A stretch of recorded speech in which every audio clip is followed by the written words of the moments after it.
If you like to eat your kimchi instantly without waiting for fermentation, fresh kimchi is the answer.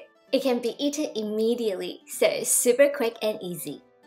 You can really taste the freshness of the napa cabbage. It is spicy, savory, slightly sweet, and over the top delicious. In a bowl, mix in the water and coarse sea salt.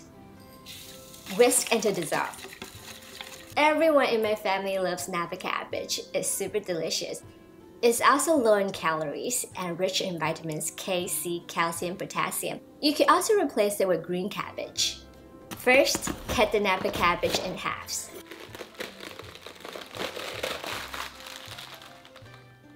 Then cut it into quarters. And take out the stem. And we're going to use the small leaves directly.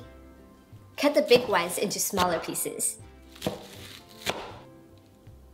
In a large mixing bowl, place in the napa cabbage and pour in the salt water. And rest for about 15 minutes. Toss and turn.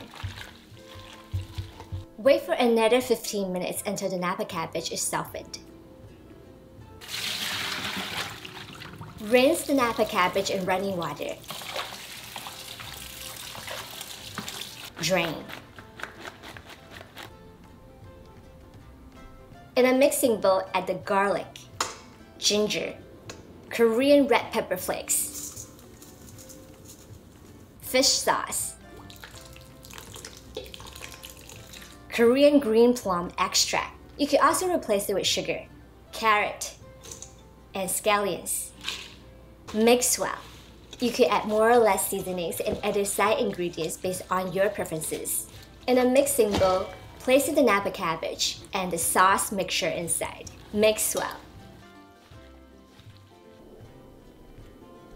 Lastly, add the sesame seeds. You can serve the fresh kimchi immediately with your favorite dishes. I usually like to eat it with rice and Korean barbecue. If you can't finish it, you can store it in the fridge for up to 1 week. I hope everyone enjoyed this kimchi recipe. Be kind and happy cooking. Enjoy!